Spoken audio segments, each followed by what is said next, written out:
नमस्कार, Byju's exam prep IAS Hindi platform पर आपका स्वागत है। दोस्तों, आज हम लोग 15 अप्रैल 2023 के दैनिक क्विज की चर्चा करेंगे, जो कि आपके आगामी संघ लोक सेवा आयोग की प्रारंभिक परीक्षा के दृष्टिकोण से लाभदायक सिद्ध हो सकता है। तो आइए पहले प्रश्न की ओर चलते हैं। ग्रीष्म लहरों। दोस्तों, हीट वेव्स का नाम तो आप लोगों ने सुना होगा। जब जब गर्मियों का आगमन होता है, तब तब ग्रीष्म लहरों की भी चर्चा शुरू हो जाती है। तो दोस्तों, यह ग्रीष्म लहर के संदर्भ में निम्नलिखित कथनों में से कौन सा से सही है? पहला है, भारत सरकार राष्ट्रीय आपदा प्रबंधन अधिनियम 2005 के तहत ग्रीष्म लहर को एक प्राकृतिक आपदा के रूप में मान्यता देती है।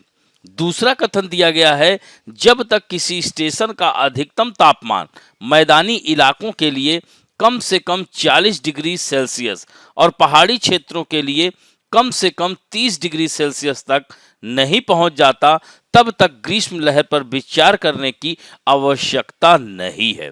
दोस्तों, इन दोनों कथनों पर आप लोग विचार कीजिए। थोड़ा सा मैं आपको ग्रीष्म लहर के बारे में बताता हूं। तो यह हीट वेव्स होती क्या है? तो हीट वेव्स को किसी भी क्षेत्र में अत्यधिक तापमान के लंबे समय तक चलने वाले एपिसोड के रूप में परिभाषित किया जाता है। यानी तापमान के अलावा गर्मी से संबंधित तनाव घोषित करने के लिए आर्द्रता एक महत्वपूर्ण पैरामीटर माना जाता है। तो हीट वेव्स असामान्य रूप से उच्च तापमान की अवधि है, जो सामान्य अधिकतम तापमान से अधिक है, जो मार्च से जून के महीने में भारत के उत्तर पश्चिम भागों में गर्मियों के मौसम में होती है। और दोस्तों, इसके अगर हम कारक की बात करें तो हीट वेव्स के लिए जिम्मेदार संभावित कारकों में जेट स्ट्रीम, एल नीनो और ला नीना का स्थानांतरण, मानव जनित कारक जैसे हीट आइलैंड भी शामिल है। तो दोस्तों, यहाँ पर आप लोग देख सकते हैं कि यह खबर आई हुई है द हिंदू और अन्य समाचार पत्रों में। तो यहाँ पर भारतीय मौसम विभाग ने यहाँ बताया है कि हीट वेव्स को निर्धारित करने के लिए मानदंड, तो जब तक किसी स्टेशन का अधिकतम तापमान मैदानी इलाकों के लिए कम से कम 40 डिग्री सेल्सियस, यहाँ पर देख सकते हैं, और पहाड़ी के लिए 30 डिग्री सेल्सियस तक नहीं पहुंच जाता, तब तक गर्मी की लहरों पर विचार करने की आवश्यकता नहीं है। इसी तरह से when normal maximum temperature of station is less than और equal to 40 degree Celsius, heat wave departure from the normal size to 5 to 6 degree Celsius, severe heat wave departure from normal is 7 degree Celsius और more. यानी जब किसी station का सामान्य अधिकतम तापमान 40 degree Celsius से कम या उसके बराबर होता है, तो सामान्य तापमान से 5 से 6 डिग्री सेल्सियस की वृद्धि को लू की स्थिति माना जाता है। इसके अलावा सामान्य तापमान से 7 डिग्री सेल्सियस या उससे अधिक की वृद्धि को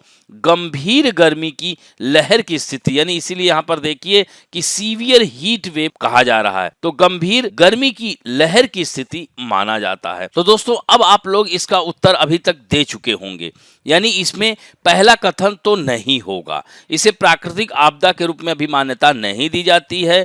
दूसरा कथन यहाँ पर एकदम सही है, तो यहाँ पर केवल 2 होगा, अतः उत्तर बी होगा। अब बढ़ते हैं दूसरे महत्वपूर्ण प्रश्न की ओर। फास्टैग के संदर्भ में निम्नलिखित कथनों पर विचार कीजिए। पहला है, यह अपने से जुड़े प्रीपेड या बचत खाते से यह सीधे टोल मालिक को भुगतान करने के लिए रेडियो फ्रीक्वेंसी आइडेंटिफिकेशन तकनीक को नियोजित करता है। दूसरा है, यह भारतीय राष्ट्रीय राजमार्ग प्राधिकरण द्वारा संचालित किया जाता है। तीसरा है, फास्टैग वाहन विशिष्ट है और एक बार जब यह एक वाहन पर लग जाता है, तब इसे दूसरे वाहन पर स्थानांतरित नहीं किया जा सकता। दोस्तों, इन तीनों कथनों पर विचार कीजिए, तब तक मैं आपको फास्टैग के बारे में बताता हूं। तो ये फास्टैग है क्या?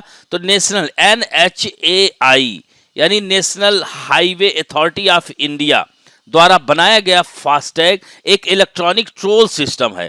फास्टैग दरअसल एक ऐसा स्टिकर है जो आपकी गाड़ी की आगे की विंडो स्क्रीन पर लगाया जाता है, और यह रेडियो फ्रीक्वेंसी आइडेंटिफिकेशन, जिसे RFID कहते हैं, इस तकनीक पर कार्य करता है और एक प्रकार का ऐसा टैग है जो कि सभी गाड़ी के विंडो स्क्रीन पर लगाया जाता है। यह फास्टैग आपके बैंक अकाउंट या आपके वॉलेट से जुड़ा हुआ होता है। इसका यह फायदा है कि जब आप टोल प्लाजा से गुजरते हैं तो आपको रुककर टोल टैक्स नहीं चुकाना होता है।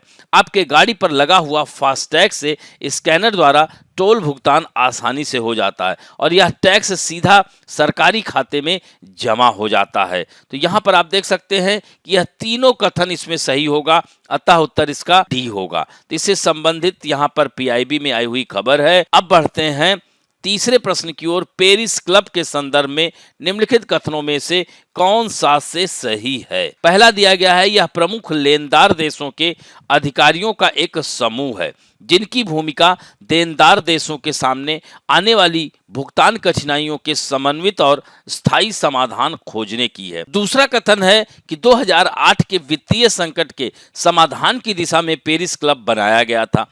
तीसरा कथन है, वर्तमान में पेरिस क्लब के 122 स्थायी सदस्य हैं। तो दोस्तों इन तीनों कथनों पर विचार कीजिए, तब तक मैं आपको पेरिस क्लब के बारे में बताता हूं। तो पेरिस क्लब है क्या? तो पेरिस क्लब प्रमुख लेनदार देशों के अधिकारियों का एक समूह है जिनकी भूमिका ऋणी देशों द्वारा अनुभव की जाने वाली भुगतान कठिनाइयों के लिए समन्वित और स्थायी समाधान खोजने की है। दोस्तों इसकी स्थापना 1956 यानी 1956 में हुआ था और इसका मुख्यालय पेरिस यानी फ्रांस में है जो कि सीन नदी के किनारे बसा है और इसका उद्देश्य यह है कि उन देशों के लिए स्थायी ऋण राहत समाधान खोजना जो अपने द्विपक्षीय ऋण चुकाने में असमर्थ हैं। दोस्तों इसमें कुल 22 स्थायी सदस्य हैं जो कि OECD के भी सदस्य हैं। तो ऐसे में दूसरा और तीसरा कथन यहाँ पर असत्य हो जाता है, केवल एक कथन सत्य है, अतः इसका उत्तर केवल एक होगा यानी ए होगा। तो दोस्तों यहाँ पर आप देख सकते हैं इससे संबंधित इंडियन एक्सप्रेस में आई हुई खबर है कि लंका डेप्ट India Japan and France launch recast platform. यानी आप लोग जानते ही हैं कि श्रीलंका लगातार आर्थिक संकट से जूझ रहा है। ऐसे में भारत, जापान और फ्रांस ने कठिन आर्थिक संकट से जूझ रहे श्रीलंका के ऋण पुनर्गठन कार्यक्रम के लिए कर्जदाताओं के बीच बातचीत का एक साझा मंच बनाने की घोषणा की है। अब बढ़ते हैं चौथे प्रश्न की ओर। उत्तर मेरूर शिलालेख से निम्नलिखित में से किसके प्रशासन के बारे में जानकारी मिलती है? कदम्ब, चोल, राष्ट्रकूट और चेर। तो इसमें उत्तर होगा बी। तो यह चोल के प्रशासन की जानकारी इसमें मिलती है। तो दोस्तों यह इंडियन एक्सप्रेस में आई हुई खबर है। यहाँ पर आप देख सकते हैं कि उथिरा मेरूर यह जो है सभा का गठन कैसे किया गया। यहाँ पर इस शिलालेख में यह कहते हैं कि इसमें 30 वार्ड होंगे और इन 30 वार्डों में रहने वाले सभी लोग इकट्ठा होंगे और ग्राम सभा के लिए एक प्रतिनिधि का चयन करते हैं। तो यहाँ पर हमने इस पॉइंट को दिया है, इसे आप लोग जरूर देखिएगा कि यह उत्तर मेरूर में क्या प्रावधान थे, किस चीज पर पाबंदी थी और कैसे इसको जो है यहाँ पर समितियों का वर्णन इसमें इस शिलालेख में किया गया है। तो इसमें जैसे उद्यान समिति, टैंक समिति, वार्षिक समिति, यह सब हुआ करती थी। तो दोस्तों यहाँ पर देख रहे हैं ना, 1100 year old inscription from Tamil Nadu built during the reign of the Chola king Parantaka first. यह परांतका फर्स्ट के समय में ही उथिरा मेरूर अभिलेख का साक्ष्य मिलता है। तो इसे भी आप लोग जरूर देखिएगा। अब बढ़ते हैं 2008 में आया हुआ प्रश्न है, निम्नलिखित में से किसने नाइटहुड की उपाधि को अस्वीकृत कर दिया और भारत के राज्य सचिव की परिषद में एक पद स्वीकार करने से इनकार कर दिया था? तो इसमें दिया गया है मोतीलाल नेहरू, MG रानाडे, गोपाल कृष्ण गोखले, बाल गंगाधर तिलक। तो दोस्तों इसमें उत्तर होगा गोपाल कृष्ण गोखले। दोस्तों गोपाल कृष्ण गोखले एक महान समाज सुधारक और शिक्षाविद थे जिन्होंने भारत के स्वतंत्रता आंदोलन को अनुकरणीय नेतृत्व प्रदान किया। उन्होंने नाइटहुड की उपाधि को अस्वीकार कर दिया था और भारत के राज्य सचिव की परिषद में एक पद स्वीकार करने से भी इनकार कर दिया था। इन्होंने भारतीय शिक्षा के विस्तार के लिए 1905 में सर्वेंट्स ऑफ इंडिया सोसाइटी की स्थापना की थी। वे गोविंद रानाडे द्वारा शुरू की गई सार्वजनिक सभा पत्रिका से भी जुड़े थे और 1908 में गोखले ने रानाडे इंस्टीट्यूट ऑफ इकोनॉमिक्स की स्थापना की थी। इन्होंने अंग्रेजी साप्ताहिक समाचार पत्र द हितवाद भी शुरू किया था। अब बढ़ते हैं आज के फैक्ट ऑफ द डे में, हम बात करेंगे मातृत्व लाभ की।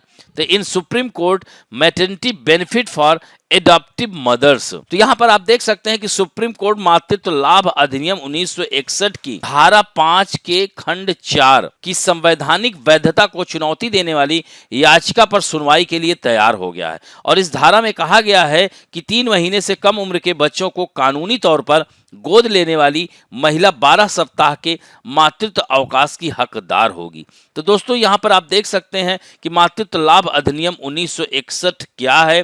तो इसके तहत महिला को 12 सप्ताह तक का मातृत्व लाभ दिया जाता है। इस लाभ की गणना उसकी अपेक्षित प्रसव तिथि से 6 सप्ताह पूर्व एवं शिशु के जन्म के 6 सप्ताह बाद तक की जाएगी। इसके अंतर्गत उसे कार्य पर उपस्थित न होने के बावजूद उसके दैनिक वेतन के बराबर राशि का भुगतान भी किया जाएगा। और यह लाभ पाने के लिए आवश्यक है कि महिला ने प्रसव से तुरंत पहले पिछले 12 माह में 160 दिन की अवधि के लिए वह कार्य भी किया है। और यदि कोई महिला अपने प्रतिष्ठान से मातृत्व अवकाश प्राप्त करती है किंतु इस अवधि में किसी अन्य प्रतिष्ठान में कार्य करती है तो यह इसकी अधिकारी नहीं होगी, इसका लाभ उसे नहीं मिलेगा। तो अधिनियम के प्रावधानों का उल्लंघन करने पर जुर्माने के साथ या इसके बिना 3 महीने की सजा अथवा दोनों सजाएं साथ हो सकती हैं। इसके अतिरिक्त इससे मातृत्व लाभ की राशि भी वसूली जा सकती है।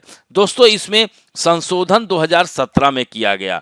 तो इस तरह से इसने पूर्ववर्ती अधिनियम की धारा 5 में संशोधन करके बच्चे के जन्म के बाद 26 सप्ताह के सवैतनिक अवकाश की अनुमति दी, हालांकि केवल जैविक माताओं के लिए। इसी तरह से संशोधन में धारा 5(4) जो 5 का चौथा खंड है शामिल की गई है। और इसमें कहा गया है कि 3 महीने से कम उम्र के बच्चों को कानूनी रूप से गोद लेने वाली या सोरोगेट माताएं बच्चों की मां को सौंपे जाने की तारीख से 12 सप्ताह की मातृत्व लाभ अवधि की हकदार होंगी। इसके अलावा धारा 5 के 5वें खंड के तहत महिलाओं को घर से काम यानी वर्क फ्रॉम होम की भी इजाजत होगी। ऐसी अवधि के लिए मातृत्व लाभ प्राप्त करने के बाद नियोक्ता उसे ऐसा करने की अनुमति दे सकते हैं। संशोधन अधिनियम के तहत 50 या अधिक कर्मचारियों वाले प्रत्येक प्रतिष्ठान में क्रेच की सुविधा होगी और नियोक्ता को क्रेच में एक दिन में 4 बार जाने के साथ साथ उसके लिए आराम के अंतराल की भी अनुमति देनी होगी। तो दोस्तों इसकी आलोचना क्यों की जा रही है? क्योंकि यह असंगठित क्षेत्र की महिलाएं मातृत्व लाभ का लाभ नहीं उठा सकती। संशोधन अधिनियम पारित होने के 5 साल बाद भी महिलाओं के लिए नौकरी के अवसरों पर सकारात्मक प्रभाव डालना अभी बाकी है। दोस्तों अधिनियम के लागू होने के बाद से 10 में से 5 से अधिक क्षेत्रों में महिलाओं की भागीदारी में गिरावट आई है। मातृत्व के बाद महिलाओं को कई चुनौतियों का सामना करना पड़ता है। ऐसे में 30% ने मजदूरी में कटौती का हवाला दिया, जिसके बाद प्रतिरोध या परिवार से समर्थन की कमी और चाइल्ड केयर तक पहुंच नहीं हो पाई। तो इस तरह से आप देख सकते हैं कि कारपोरेट क्षेत्र में जो भी महिलाएं मातृत्व लाभ अधिनियम के तहत कार्य करना चाहती हैं तो उन महिलाओं को पहले ही जॉब से निकाल दिया जाता है। तो इस तरह की समस्याएं हो रही हैं। यही कारण है कि 2017 के संशोधन की आलोचना की जा रही है। अब इस पर सुप्रीम कोर्ट देखिए आगे क्या कार्रवाई करता है। अब दोस्तों आज के लिए आप लोगों के लिए पहला प्रश्न है कि महात्मा गांधी के राजनीतिक गुरु कौन थे, और दूसरा महत्वपूर्ण प्रश्न है कि यदि आपकी निजी कार है तो आपके लिए किस रंग का फास्टैग का प्रयोग होगा। तो इन दोनों प्रश्नों के उत्तर जरूर दीजिएगा। आशा करता हूं कि आज का वीडियो आप लोगों को अच्छा लगेगा, और यदि अच्छा लगे तो प्लीज लाइक, शेयर, सब्सक्राइब और बेल आइकन दबाना ना भूलें। साथ में कमेंट भी जरूर करें और उत्तर जरूर दें। धन्यवाद।